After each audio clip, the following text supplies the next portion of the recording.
Last class में हम लोगों ने डाइजेस्टिव सिस्टम स्टार्ट किया था। डाइजेस्टिव सिस्टम बताया था मैंने क्या, कॉम्प्लेक्स फूड मॉलिक्यूल्स को हम छोटे छोटे मॉलिक्यूल्स में तोड़ते हैं, उसी को क्या बोला जाता है, डाइजेशन, यानी पाचन बोलते हैं। इसके अलावा हम लोगों ने क्या पढ़ा था, टीथ्स पढ़ लिए थे। दांत कितने प्रकार के होते हैं हमारे दांत मुंह में, 4 प्रकार के होते हैं। कौन से, कृंतक, रदनक, अग्रचवर्णक और चवर्णक। अंग्रेजी में बोले तो ICPM, incisor, canine, premolar and molar. Total कितने होते हैं, 32। अडल्ट में incisor 8, canine 4, premolar 8, molar 12। Child में कितने होते हैं, 20 होते हैं। Incisor 8, canine 4, premolar 0, molar 8। ठीक है, तो हमारे कैसे ऐसे कौन से दांत है जो 2 बार निकलते हैं, कितने, the number of tooths which grows against या ट्वाइस, संख्या कितनी है, 20, और एक बार निकलने वाले 12। डेंटल फॉर्मूला क्या था, 2 1 2 3, 2 1 2 3। इसको वो क्या बोलते हैं, 202/2102। ये आपका डेंटल फॉर्मूला है। ये अडल्ट का है, ये चाइल्ड का है।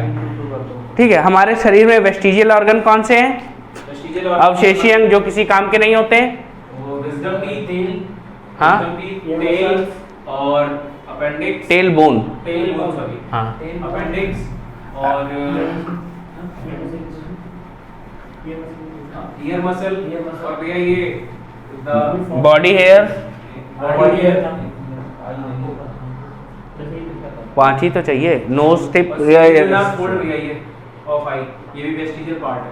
अच्छा, हम लोगों ने क्या बताया वेस्टिजियल ऑर्गन में, पहले तो wisdom tooth, ear muscle, body hair और टेलबोन, वर्मीफॉर्म, अपेंडिक्स, इतने बताए थे हमने। ठीक है, इसके बाद हम लोग बात कर रहे थे दांतों की। दांतों का स्ट्रक्चर हमको देखना था, और हमारे दांतों कैरेक्टरिस्टिक्स क्या होते हैं भैया, कैरेक्टरिस्टिक्स बताए थे। हमारे दांत ठीकोडोंट होते हैं, that fits in a socket, जो किसी सॉकेट में लगे होते हैं। डाइफायोडोंट होते हैं, 2 बार निकलते हैं। वीनोडोंट होते हैं, जिनमें धार होती है। ये सब तो ठीक है, तो ये सब बताया था। अब देखो दांतों का स्ट्रक्चर देखा जाए तो कुछ इस तरीके से होता है।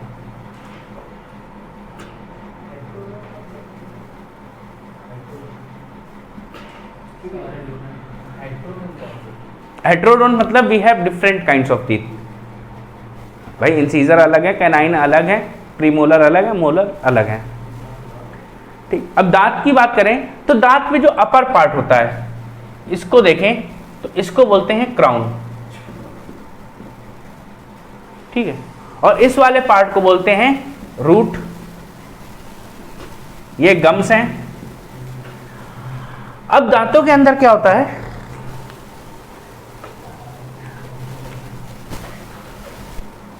ऐसे रूट, आर्टरीज और वीन्स होती हैं, और इस इनर पार्ट को कहा जाता है पल्प। ठीक है, अब ध्यान रखना, दांत जो हमारे बने होते हैं किसके बने होते हैं, जो व्हाइट पार्ट बना क्राउन, कैल्शियम कार्बोनेट और कैल्शियम फॉस्फेट।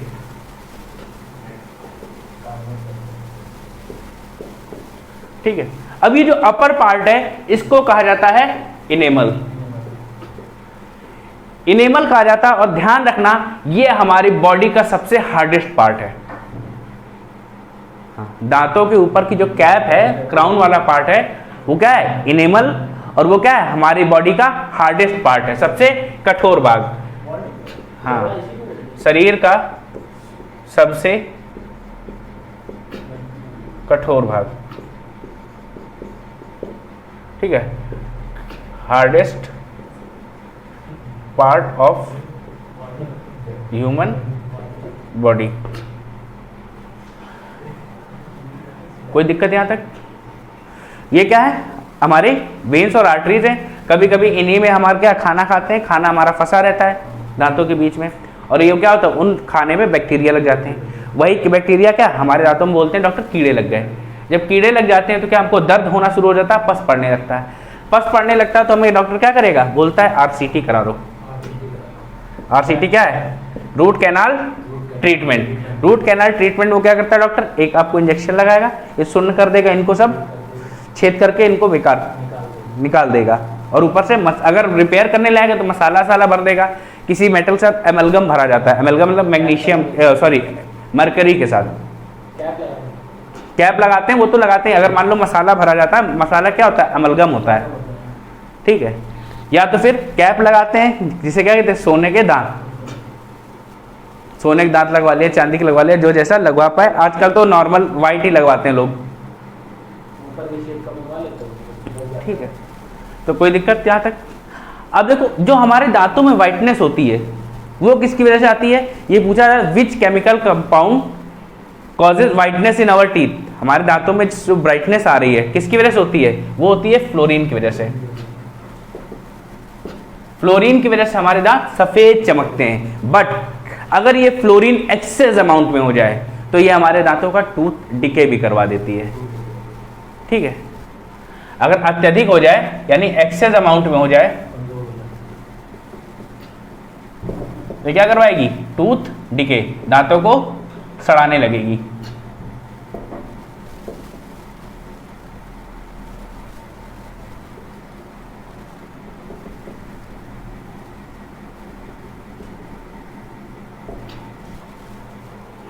ये बात हो गई, नोट कर लो,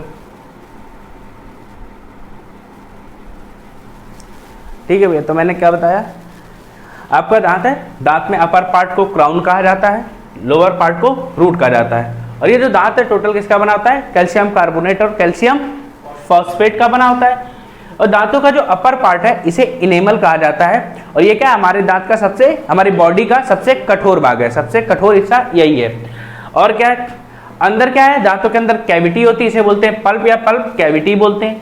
और क्या ब्लड वेसल्स हैं, वेन से आर्टरीज यहाँ होंगी, ठीक है। ये गम्स हैं, जब इनमें कीड़ा लग जाता है तो हम आरसीटी करवाते हैं। हमारे दांत सफेद रंग के क्यों दिखते हैं, फ्लोरीन की वजह से। और हमारे अगर ये फ्लोरीन अत्यधिक मात्रा में हो जाए तो हमारे दांतों को सड़ाने लगती है, यानी टूथ डिके कराती है, ठीक है। अब अच्छा दो बातें और याद रखो कि जो हमारा अपर जॉ होता है, ऊपरी जबड़ा होता है जो, उसको क्या बोला जाता है, अपर जॉ और लोअर जॉ, निचला जबड़ा। अपर जॉ में जो हड्डी होती है उसको बोलते हैं मैक्सिला, तो इसलिए इसको मैक्सिलरी जॉ भी बोल देते हैं।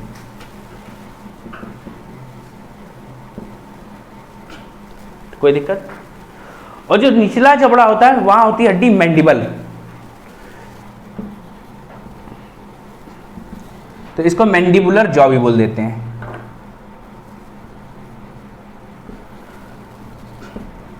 याद रखना। और मैंडिबुलर जॉ क्या है, ये मैंडिबल बोन जो है हमारी मूवेबल बोन है, हिलती है ना।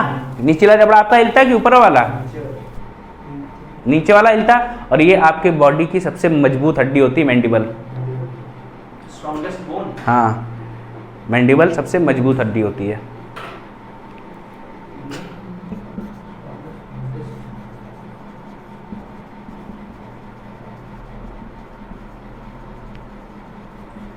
मनुष्य के शरीर में सबसे मजबूत हड्डी होती है।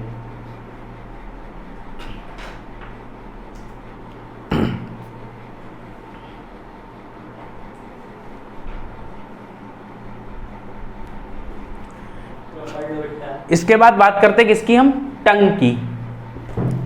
दांतों से आगे बढ़े, अब हमें क्या मिला, जीभ या जिह्वा। तो टंग क्या है, एक मस्कुलर ऑर्गन है। इसमें कोई हड्डी होती है क्या टंग में, नहीं होती है। ये हमारी बॉडी में एक मस्कुलर ऑर्गन है। और कैसा है, इससे टंग का काम क्या है, टेस्ट लेना। भाई आपको टेस्ट मिलता है किसकी वजह से, टंग की वजह से। दैट मीन्स ये कैसा है, फील कराता ना आपको, और जो फील करा है वो क्या है, सेंसरी। तो टंग हमारा एक सेंसरी ऑर्गन है। और हमारी बॉडी में कौन कौन से सेंसरी ऑर्गन है, ear, nose, eyes, ear, nose, eyes, tongue and skin. ठीक है, तो ये क्या है, ये हमारे 5 सेंसरी ऑर्गन है। There are 5 sensory organ in human body.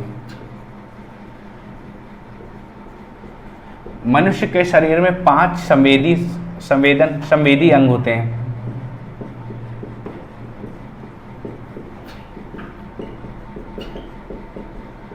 ठीक है, कौन कौन से? Ear, eye, knows,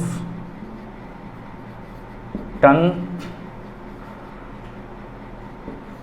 and skin यानी त्वचा, जीभ,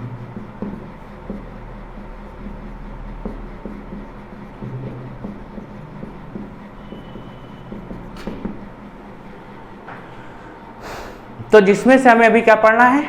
टंग, जीभ के बारे में पढ़ना है।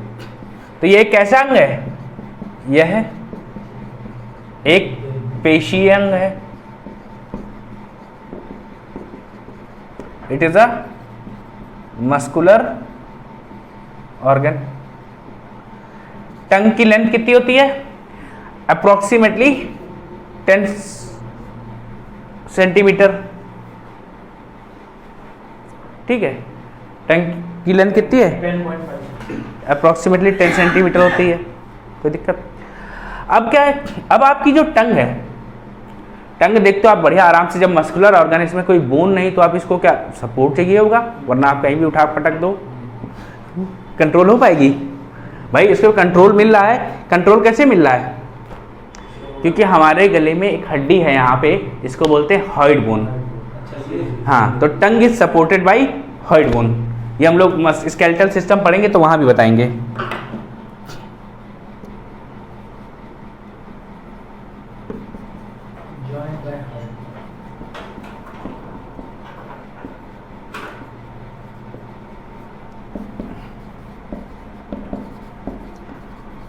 जीभ को हॉइड हड्डी द्वारा सहारा प्रदान होता है। HYOID। ठीक है, लिखो। इसके बाद अगला फिगर बनाते हैं टंग का।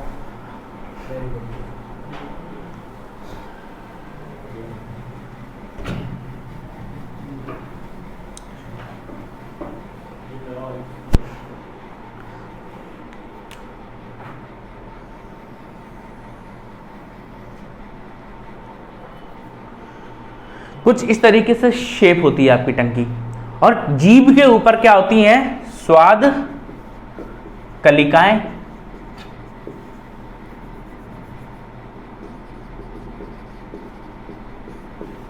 यानी इंग्लिश में इनको क्या बोलते हैं? Taste buds.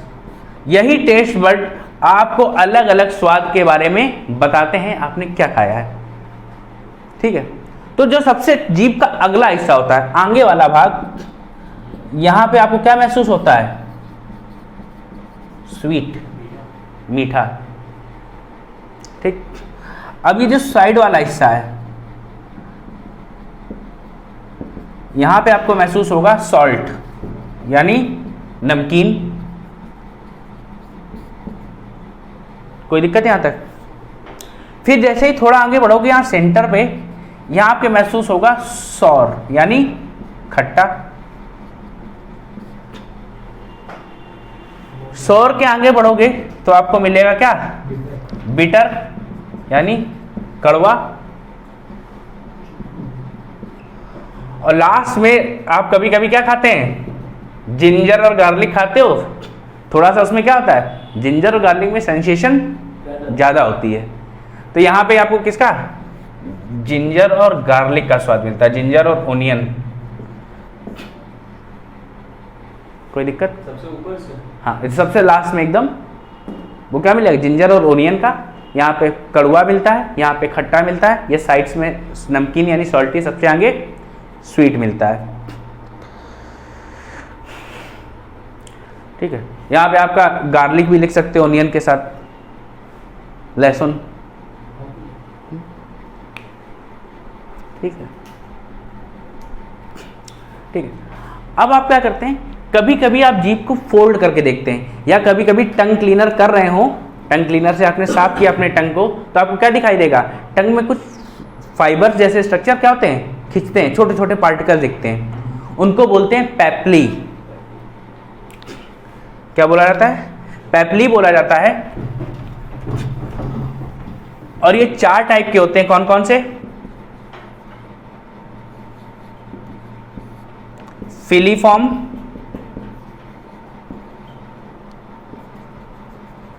फंगीफॉर्म, folate and circum.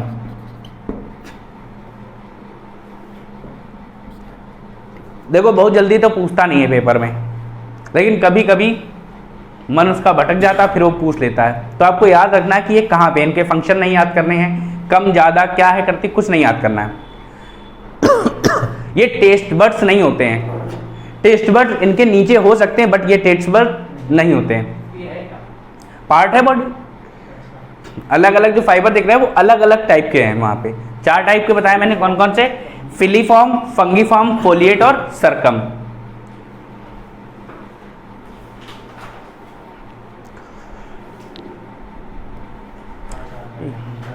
तो हमारा टंग भी हो गई और टीथ भी हो गया।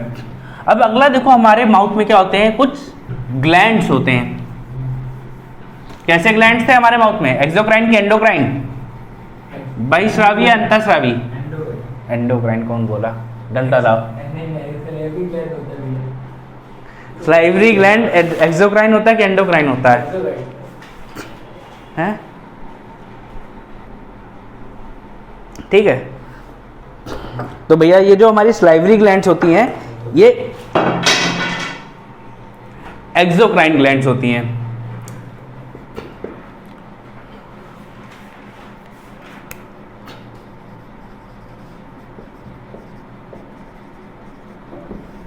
माउथ में जो हमारे ग्लैंड्स पाई जाती हैं उनको क्या कहा गया, सलाइवरी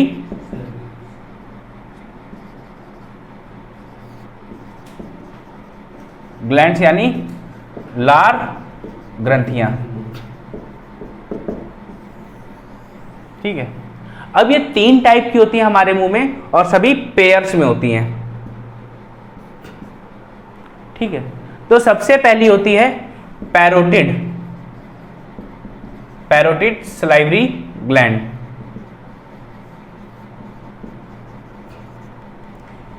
ये आपको कहां मिलती है, ये आपकी चीक्स के पास, मतलब कान से थोड़ा सा आगे चीक के पास, या नियर ईयर लिख सकते हो या चीक पे लिख सकते हो, यानी गालों पे आपके।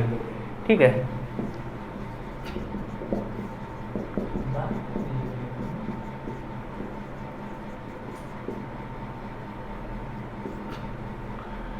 फिर इसके बाद नंबर 2 बात करें, आप लोगों ने कभी कभी फील किया आपके टंग के नीचे से सलाइवा आता है, आता है, तो जो टंग के नीचे से आता है उसको बोलते हैं सबलिंगुअल सलाइवरी ग्लैंड।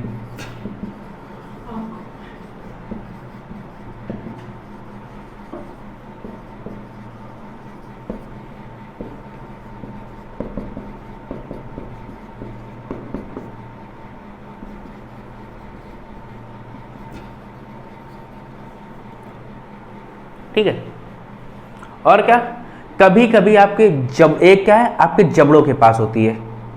ठीक है, हाँ, उसको बोलते हैं सब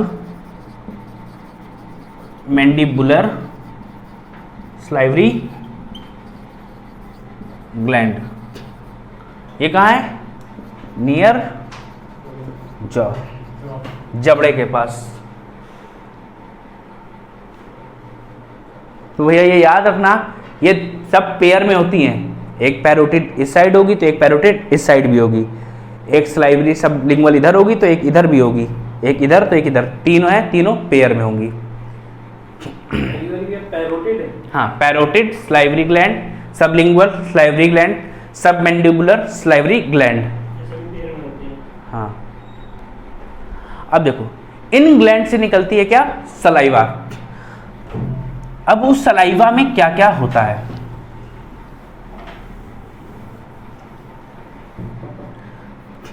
इस सलाइवा में कुछ कंपोनेंट्स होते हैं। देखो क्या क्या इसमें, पहले तो भाई लिक्विडिटी होती है, तरलता है यानी वाटर होगा। वाटर कितना होता है 90 से 95%, कहीं कहीं आपको ये 99% भी मिल जाएगा, कोई दिक्कत, ठीक है। वाटर के बाद अब आपकी जो लार है या सलाइवा है ये क्या है, थोड़ी चिपचिपी रहती ना, दैट मीन्स इसमें क्या है, इसमें म्यूकस होता है, यानी श्लेष्मा। अब हमारे लार में कुछ मिनरल्स भी होते हैं, यानी खनिज। कौन कौन से होते हैं, सोडियम, पोटेशियम, क्लोरीन और बाइकार्बोनेट।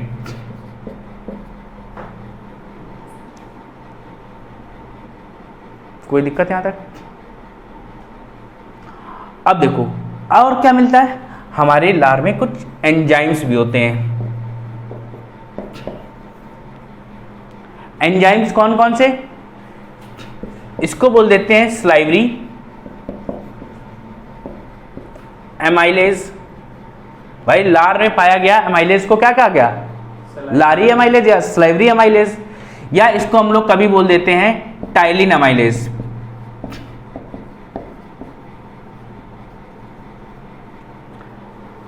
कोई दिक्कत, टाइलिन एमाइलेज।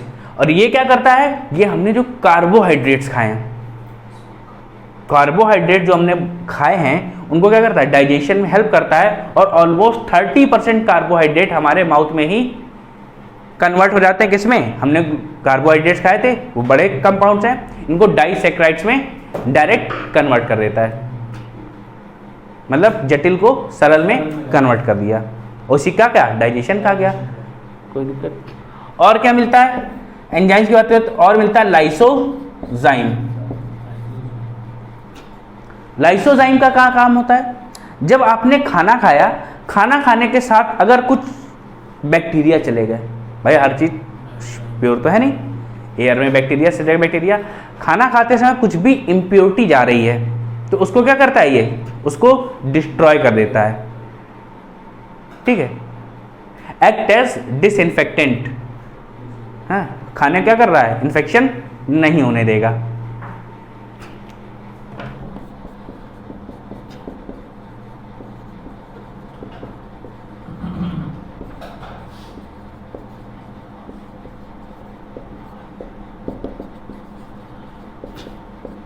खाने में जो क्या है बाहरी तत्व हैं या बैक्टीरिया है उनको कौन मार देता है, लाइसोजाइम मार देता है।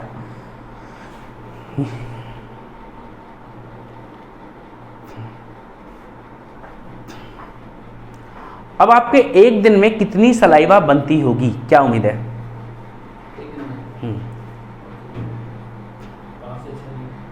5 से 6 लीटर। हाँ तो तुम्हारे मुँह से दिन और बहनी चाहिए 5 से 6 लीटर, 1 से 1.5 लीटर। एक दिन में लगभग 1 से 1.5 लीटर तक सलाइवा हमारे मुख में बनती है, माउथ में, ठीक है। इसकी पीएच वैल्यू क्या होती है, 6.8। और भैया पीएच बहुत बार पूछा जाता है, पीएच ऑफ सलाइवा क्या है, ये एसिडिक हो या बेसिक, बेसिक है। रुको लाओ डंडा,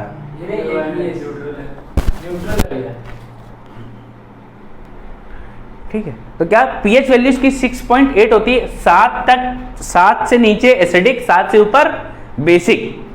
नियर बाई न्यूट्रल कहा जा सकता है, बट ये क्या है, एसिडिक है, कहेंगे तो एसिडिक ही ना, 7 से तो कम है। कोई दिक्कत यहां तक, इसको नोट कर लो, ठीक है। तो आपने क्या देखा, आपके सलाइवा में वाटर 90-95%, म्यूकस, मिनरल्स होते हैं, कौन कौन से, सोडियम, पोटेशियम, क्लोरीन और बाइकार्बोनेट्स। एंजाइम्स की बात करें तो स्लाइवरी एमाइलेज या टाइलिन एमाइलेज।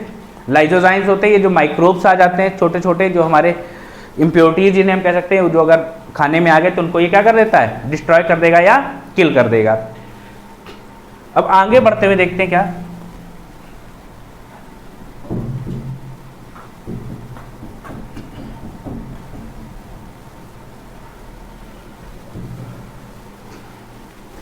अब आपने क्या, टाइलिन अमाइलेज का काम क्या है?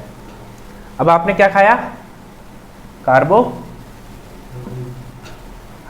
खाए, यानी शकरा। किस फॉर्म में खाते हैं आप?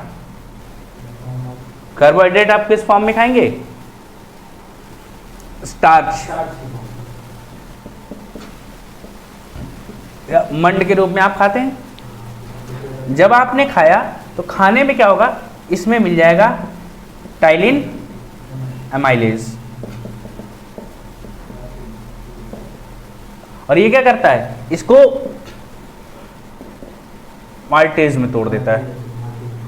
माल्टोज में तोड़ देगा। ये क्या होते हैं? ये डाइसैकेराइड होते हैं।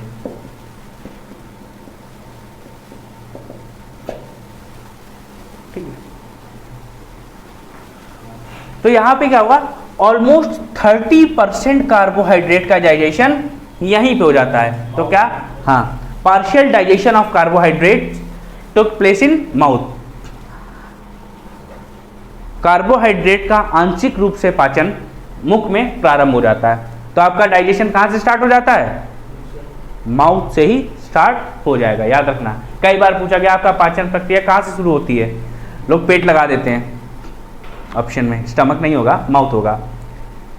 ठीक है, that means digestion start from mouth. लिख लो।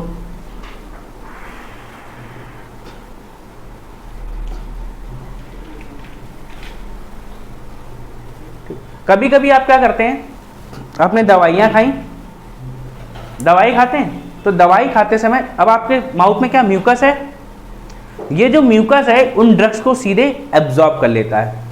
कभी कभी कुछ दवाइयों का डायरेक्ट एब्जॉर्प्शन कहाँ होता है? म्यूकस के थ्रू हो जाता है। कोई दिक्कत?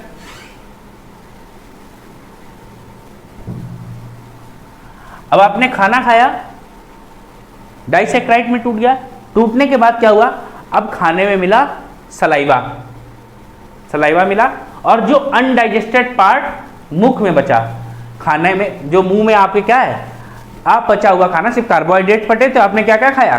कार्बोहाइड्रेट, प्रोटीन, फैट सब कुछ खाया है। भाई रोटी में घी लगा है तो फैट हो गया, रोटी खुद कार्बोहाइड्रेट है, बाकी सब्जी में हो सकता है आपने दाल डाल ली हो तो उसमें प्रोटीन होगा, तो आपने सब कुछ खाया। और डाइजेशन किसका हुआ अभी? कार्बोहाइड्रेट का, वो भी कितना? 30%, यानी पार्शियल हुआ है, अभी बचा हुआ है। तो जो बचा हुआ फूड है और वो क्या हुआ, सलाइवा के साथ मिक्स हो जाएगा और उसको बोला जाता है bolus. Undigested food with saliva in mouth is known as bolus. याद रखना, बोलस कहा जाता है। यार लुगदी जैसे स्ट्रक्चर बन जाता है, ये वही है। मुख में अपचे हुए भोजन को लार के साथ मिलने पर बोलस कहा जाता है।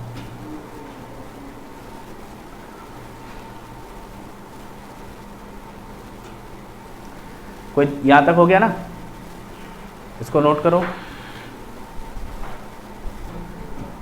अब क्या होगा, ये जो बोलस है, बोलस आपका ग्रसनी यानी फेरिंक्स से होते हुए एसोफेगस में जाएगा।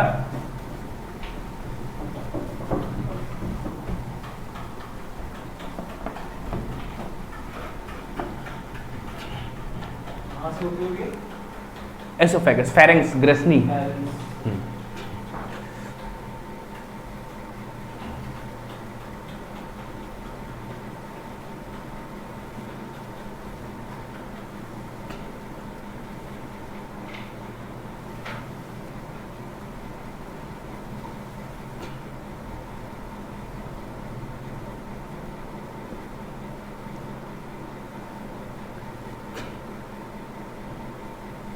मान लेना ये मुंह है, ठीक है।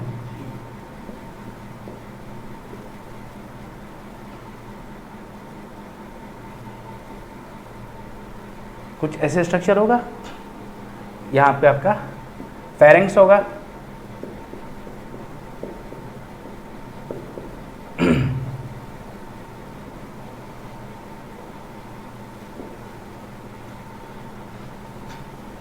अब यहाँ क्या होता है, हमारे जो एसोफेगस फेरेंक्स के आगे पाइप होती है एसोफेगस, इसमें दो पाइप होती है, एक फूड पाइप और एक विंड पाइप। यहाँ पे क्या होगी, एक फूड पाइप होती है यानी भोजन नली, और इधर क्या मान लें विंड पाइप यानी वायु नली। अब क्या होता है, कभी कभी खाना खाओ, खाना खाने में अगर विंड पाइप पे चला जाए तो क्या होगा, अटक जाएगा, बहुत दिक्कत होती है, सांस लेने में तकलीफ होने लगेगी आपको। तो ऐसा ना हो, ऐसा ना होने के लिए क्या होता है, यहाँ पे होता है कैप लाइक स्ट्रक्चर जिसे बोलते हैं एपिग्लॉटिस, ठीक है, या कभी कभी लिख के आता है घाटी का ढक्कन।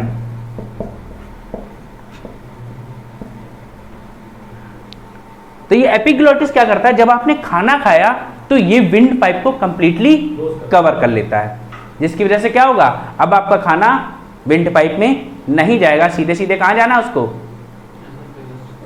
एसोफेगस से स्टमक में जाना है। एसोफेगस में ही दोनों होते हैं, ठीक है, विंड पाइप से सीधे स्टमक में जाएगा।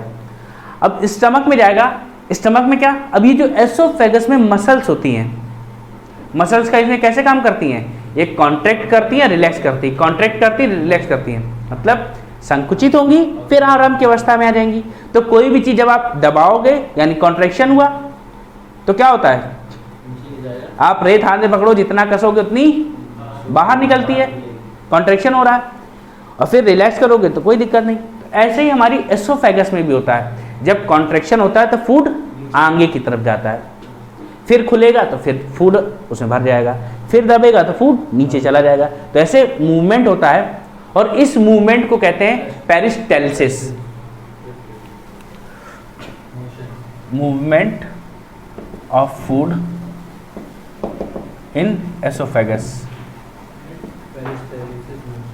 is known as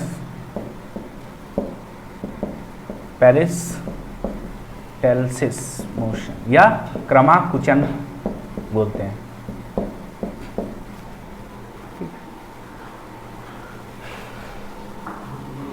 ठीक है, क्या बोलते हैं, क्रमाकुचन बोलते हैं।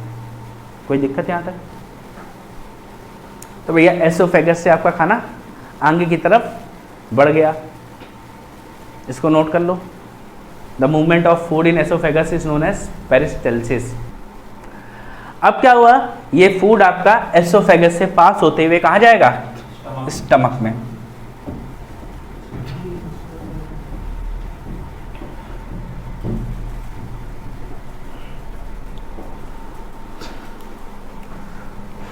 तो भैया ये आपका कुछ एसोफेगस ऐसे रहा,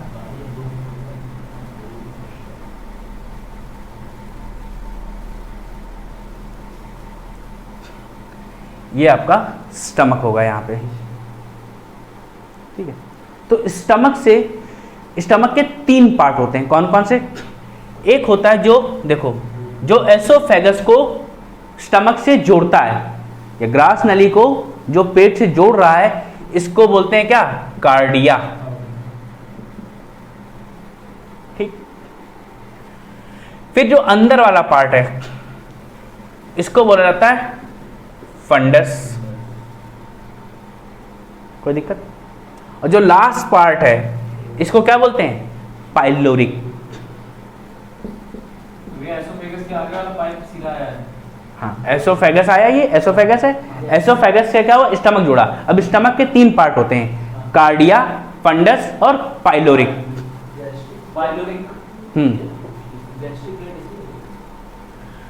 क्या बताया, तीन टाइप के।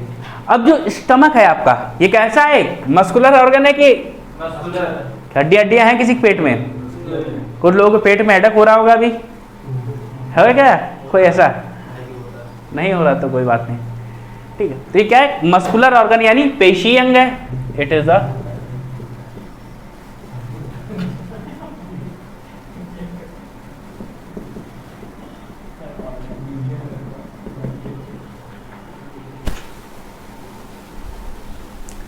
तो ये क्या है, एक पेशी अंग है। और कई बार पूछा जाता है भैया कि ये जो स्टमक है, स्टमक की कैसी शेप है, इसकी आकृति कैसी है।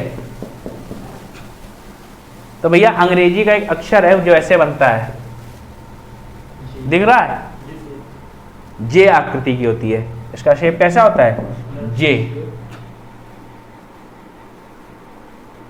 मिल रहा ना थोड़ा थोड़ा, अब ये मत कहना कि एग्जैक्ट बना दो भैया, ठीक है। अब स्टमक में देखो क्या होता है, स्टमक में 3 टाइप की सेल्स पाई जाती हैं। 3 टाइप की सेल्स पाई जाती हैं। इन पहली होती कौन सी, म्यूकस नेक सेल, ठीक है, कौन सी, म्यूकस नेक सेल। और ये क्या करती है, ये आपके शरीर में म्यूकस का सेक्रीशन करती है। जो आपका पेट है, पेट में म्यूकस की जरूरत है, तो क्या सेक्रीट्स म्यूकस। म्यूकस नेक सेल पेट में या उदर में किसका, श्लेष्मा का श्रावण करती हैं।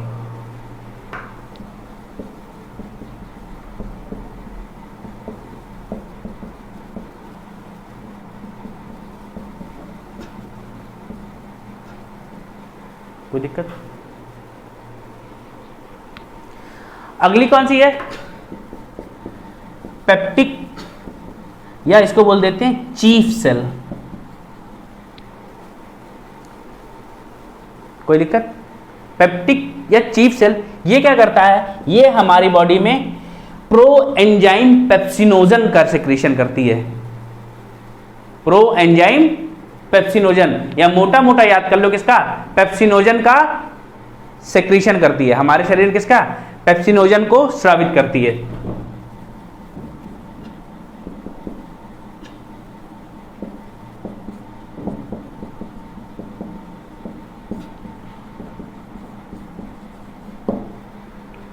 दिक्कत,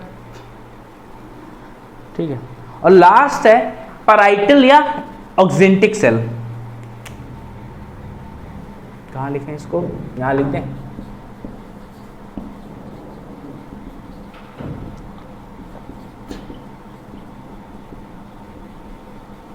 ये क्या करती हैं, अब आपके पेट में आपने सुना होगा HCl होगा, हाइड्रोक्लोरिक एसिड होता है। वो कहां से आता है भैया, ये ऑक्जेंटिक कोशिकाओं से ही आता है। क्या, HCl hydrochloric acid is secreted from oxyntic cells. कोई दिक्कत यहां तक, तो नोट करो क्या कौन कौन सी कोशिकाएं होती हैं। म्यूकस नेक सेल जो म्यूकस यानी श्लेष्मा का श्रावण करती हैं। फिर पेप्टिक या चीफ सेल, ये किसका, पेप्सिनोजन को स्रावित करती हैं। फिर इसके बाद पैराइटल या ऑक्जेंटिक कोशिकाएं, ये क्या करती हैं, HCl को स्रावित करती हैं। ये एक मस्कुलर ऑर्गन है, जे आकृति का होता है। जो तो ये स्टमक है, स्टमक को हम लोग क्या क्या बोल सकते हैं, अमाशय, जठर, पेट, कुछ भी बोलो। तो भैया इसमें जो ग्रंथियां पाई जाती हैं उनको जठर ग्रंथियां यानी गैस्ट्रिक ग्लैंड्स बोलते हैं।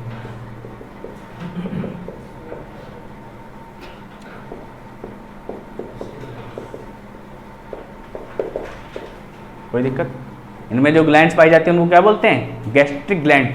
और कई बार पूछा गया जठर ग्रंथियां कहाँ पाई जाती हैं। गैस्ट्रिक ग्लैंड तो सब हो सकता है लोग समझ जाते हैं अंग्रेजी में, लेकिन हिंदी में दिक्कत हो जाती है। भाई सबको पता है गैस कहाँ बनती है, पेट में, यानी स्टमक में ही मिलेगी। कोई दिक्कत है यहाँ तक।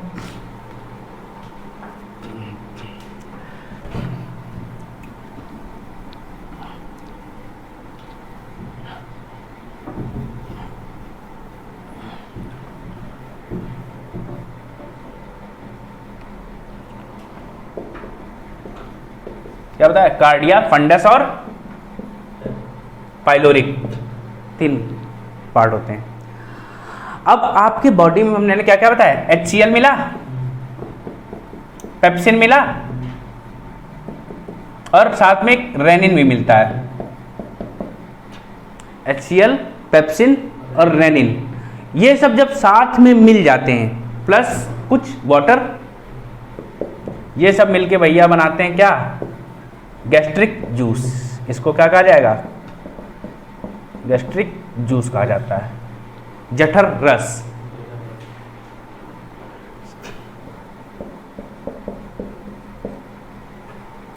कोई दिक्कत यहां तक? अब देखो क्या आपके बॉडी में क्या है? HCl है। अब HCl का काम क्या होता है? HCl का काम क्या है?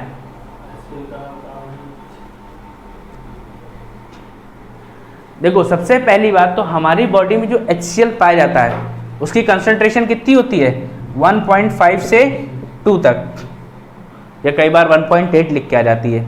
और ये क्या है? That is highly concentrated. समझ रहे हो? बहुत ज़्यादा कंसंट्रेशन है इसकी। तो ये क्या कर रहा है? ये करता क्या है? जैसे ही हमने खाना खाया, लाइसोजाइम जिन चीज़ों को ख़त्म नहीं कर पाया था वो कहाँ ख़त्म हो जाएंगी? HCl के कांटेक्ट में आते ही निपट जाएंगी। आप लोगों को पता है अभी HCl टॉयलेट वॉशरूम यूज धुलने में किया जाता है। जब वहाँ के कीड़े मर गए तो फिर कहीं कहीं मर जाएंगे। तो क्या बताया? HCl में क्या है? एसिडिटी कितनी होती है? pH इसका कितना है? 1.5 से 2, मतलब हाईली एसिडिक होता है। और इसका काम क्या है? टू किल माइक्रोब्स, सूक्ष्म जीवों को क्या कर देता है? ये मार देता है।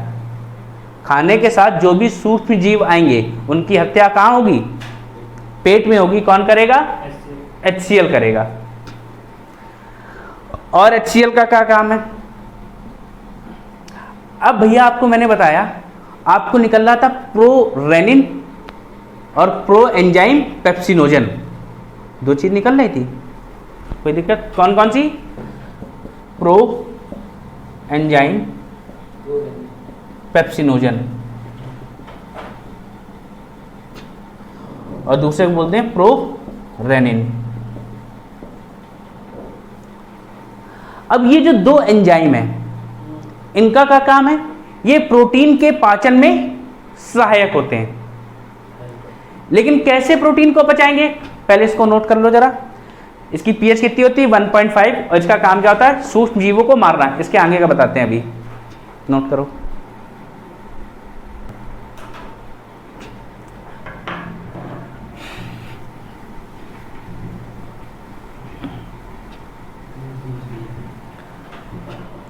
मैंने आपको बताया क्या? प्रो एंजाइम पेप्सिनोजन और प्रोरेनिन, ये जब निकलते हैं कहां से? कौन सी सेल से? चीफ सेल से निकले। चीफ सेल से निकलने के बाद ये जो स्टेज होती है ये इनकी डीएक्टिवेटेड स्टेज होती है, मतलब ये किसी काम के नहीं होते हैं अभी। लेकिन तब ये क्या होगा? जब ये निकल के HCl के साथ pro enzyme plus pepsinogen plus HCl, तो ये क्या बना देंगे? पेप्सिन। फिर प्रोरेनिन प्लस HCl, ये क्या बनाएगा? रेनिन। ये दो चीजें बनाई। अब ये जो पेप्सिन और रेनिन बना ये एक्टिवेटेड फॉर्म है। ये जो प्रो एंजाइम पेप्सिनोजन है ये क्या है? डीएक्टिवेटेड फॉर्म है। ये भी डीएक्टिवेटेड फॉर्म है। अब ये क्या करते हैं? जो पेप्सिन था, आपने नॉर्मल प्रोटीन खाया, नॉर्मल प्रोटीन आपने अंडा, दाल, रोटी कुछ भी खा रहे हो, किसी में भी आपका प्रोटीन जा रहा है तो वो क्या है? उसका डाइजेशन कौन कराता है? पेप्सिन। बट अगर आपने दूध पिया है तो दूध पिया है, दूध में जो प्रोटीन होता है उस प्रोटीन का नाम क्या है? केसीन प्रोटीन होता है मिल्क में। क्या बता रहे हो? ठीक है, केसीन प्रोटीन होता है दूध में, जिसका काम क्या है? अब ये प्रोटीन कौन डाइजेस्ट कराएगा? ये कराता है रेनिन। और रेनिन बच्चों में ज्यादा पाया जाता है, क्योंकि बच्चे क्या करते हैं? मिल्क फीडिंग पे ही चलते हैं लगभग साल भर। तो फिर उसके बाद भी घर वाले अगर आपको लगातार दूध पिला रहे हैं या आप पी रहे हैं, भाई घर वाले तो कोशिश करते हैं आप पी ले, लेकिन आप क्या करते हैं? भाग लेते हैं, दूध नहीं पीना है। तो बच्चों में ये रेनिन ज़्यादा पाया जाता है, जैसे जैसे आप बड़े हो जाएंगे ये कम होने लगता है। या ये समझ लो कि आप दूध नहीं पी रहे हो, बताया था ना, जिस चीज़ का यूज़ ज़्यादा होगा वो काम उतनी अच्छी से करेगी, और यूज़ नहीं होगा तो क्या होगा, बेकार हो जाएगी। तो क्या धीरे धीरे कम काम करने लगती है। तो बच्चों में क्या होता है, रेनिन ज़्यादा निकलता है, एडल्ट में पेप्सिन ज़्यादा होगा। और ये क्या, पेप्सिन का क्या काम है, प्रोटीन, पेप्सिन की प्रेजेंट में किस में चेंज हो जाएगा, पेप्टोन्स या पेप्टाइड्स, याद आया, पेप्टोन्स या पेप्टाइड्स में कन्वर्ट हो जाती है। और ये क्या है, ये प्रोटीन का पार्शियल डाइजेशन है, मतलब आंशिक रूप से पचे हैं, अभी पूरे तरीके से नहीं पचे हैं। क्यों, हमें पचाने के लिए इनकी कौन सी स्टेज चाहिए, प्रोटीन की सबसे छोटी इकाई कौन सी थी, अमीनो एसिड, अमीनो अम्ल चाहिए हमें, और अभी हमें क्या मिला है, पेप्टोन्स और पेप्टाइड्स, मतलब अभी ये पूरी तरीके से नहीं टूटा है। तो क्या हुआ, ये आंशिक रूप से यहां पचा है, यानी पार्शियली डाइजेस्टेड है।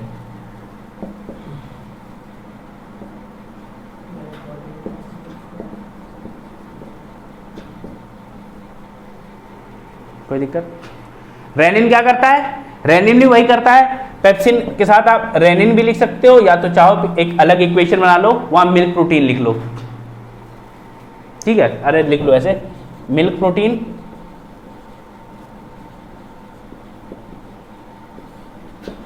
रेनिन, वो क्या करेगा, फिर से वही पेप्टाइड्स या पेप्टोन्स में तोड़ देगा।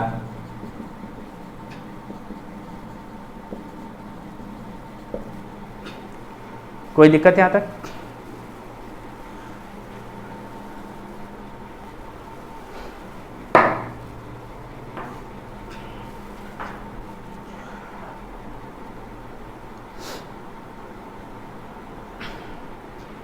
लिख लो इसको। तो क्या बताया मैंने, प्रो एंजाइम पेप्सिनोजन जब HCl के साथ मिलता है तो एक्टिवेट होकर क्या बनता है, पेप्सिन। प्रो रेनिन HCl के साथ मिलकर रेनिन बनाता है। पेप्सिन जो हम नॉर्मल फूड प्रोटीन है उसको डाइजेस्ट करता है, रेनिन मिल्क प्रोटीन को डाइजेस्ट करता है। हमारे मिल्क में कौन सा प्रोटीन होता है, केसीन प्रोटीन होता है, ठीक है। तो यहाँ पे जो प्रोटीन डाइजेस्ट होते हैं वो पेप्टोन्स और पेप्टाइड्स में टूटते हैं, और हमें क्या चाहिए, अमीनो एसिड। दैट मीन्स ये अभी आंशिक रूप से पचे हैं, कंप्लीट पाचन नहीं हुआ है। तो अब इसके लिए आपको क्या करना है, आधा पाचन हो गया, इनको यहीं रोक देते हैं, इनको आगे भेजा जाएगा स्मॉल इंटेस्टाइन में। आगे देखो क्या, अब HCl, कभी कभी आपके साथ क्या होता है, एसिडिटी होती है। एसिडिटी क्यों होती है, आप क्या करते हैं, उल्टा सीधा ढेर सारा खाना खा लिया, चिप्स भी खा लिए, कबाब पराठे भी खा लिए, फिर जूस भी पी लिया, फिर फ्रूट योगर्ट अलग से, सब कुछ खाते गए, दूध दही तेल सब खा लिया। जब सब खाने के बाद फिर थोड़े चिप्स एक्स्ट्रा, जंक फूड सब हमको बहुत ज़्यादा पसंद है, मतलब वो क्या बोलते हैं, फ्रेंच फ्राइज, ये मिल जाए तो मज़ा ही आ जाए। तो जब ये खा लेते हो तो इनको डाइजेशन के लिए क्या चाहिए होता है, थोड़ा ज़्यादा HCl चाहिए होता है। तो भैया ढेर सारा HCl निकल पड़ता है, और जब ये HCl हमारे पेट में ज़्यादा हो जाता है तो हमको एसिडिटी होने लगती है। Excess of HCl causes acidity, ठीक है। और इस एसिडिटी को न्यूट्रल करने के लिए हम क्या करते हैं, क्या लेते हैं, इनो लोगे, डाइजीन लोगे। इनमें क्या होता है भाई, हमारे पास HCl है और हमें इसको न्यूट्रल करना है। न्यूट्रल करने के लिए क्या चाहिए, एसिड के साथ क्या मिलाएं जो न्यूट्रल हो जाए, बेस। बेस मिलाएंगे तो बेस कौन सा होता है, MgOH का होल ट्वाइस, ये बेस मिल जाएगा। तो हमें क्या मिलेगा, ये न्यूट्रलाइज हो गया और सॉल्ट यहाँ बन जाएगा। कोई दिक्कत, इंडिया में तो मैग्नीशियम हाइड्रोक्साइड यूज होता है, कहीं कहीं सिल्वर हाइड्रोक्साइड भी यूज होता है, क्योंकि हमारी कंट्री क्या है, गरीब है, तो हम लोग सस्ता वाला इनो यूज कर लेते हैं।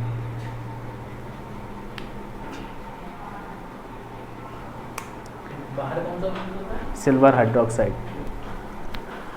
अब देखो, अब आपने क्या किया, अब ये जो HCl है, HCl कहने में क्या बताया था, बहुत कंसंट्रेटेड होता है।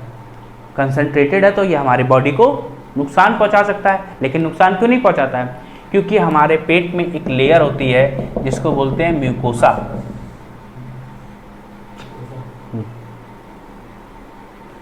Mucosa protects the stomach from HCl।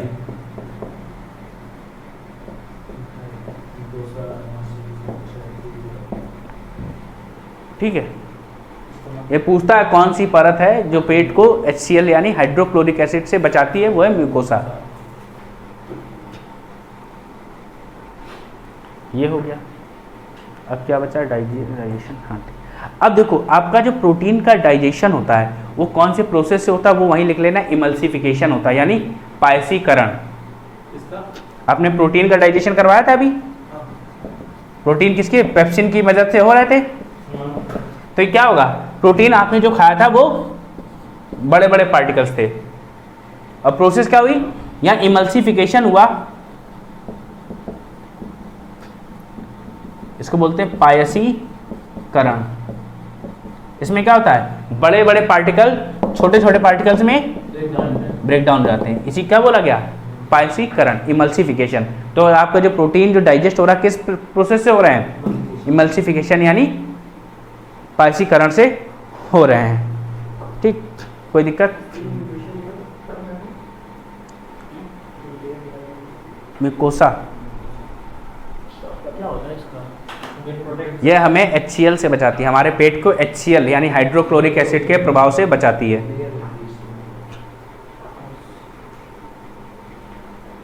कोई दिक्कत यहाँ तक हो गया।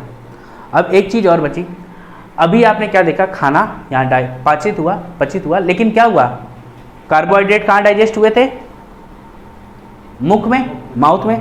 प्रोटीन कहाँ डाइजेस्ट हुए, स्टमक में। लेकिन ये कैसे डाइजेस्ट हुए थे, पार्शली या कंप्लीटली, पार्शली कंप्लीट हुए, और फैट्स तो अभी किसी ने उनको छुआ ही नहीं। तो जो बचा हुआ फूड है स्टमक में, बचा हुआ खाना,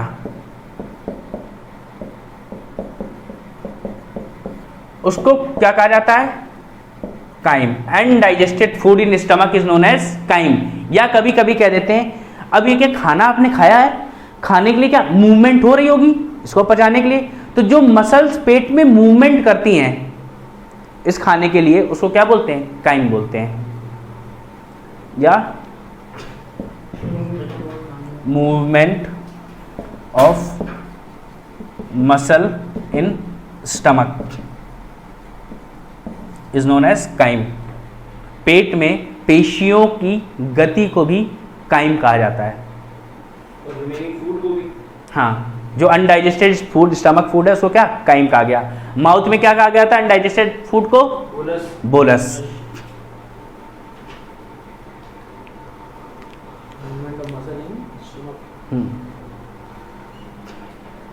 तो अब भैया ये क्या होगा, ये खाना जाएगा छोटी आंत में यानी स्मॉल इंटेस्टाइन में, उसकी बात हम लोग कल करेंगे। ज़्यादा होता है।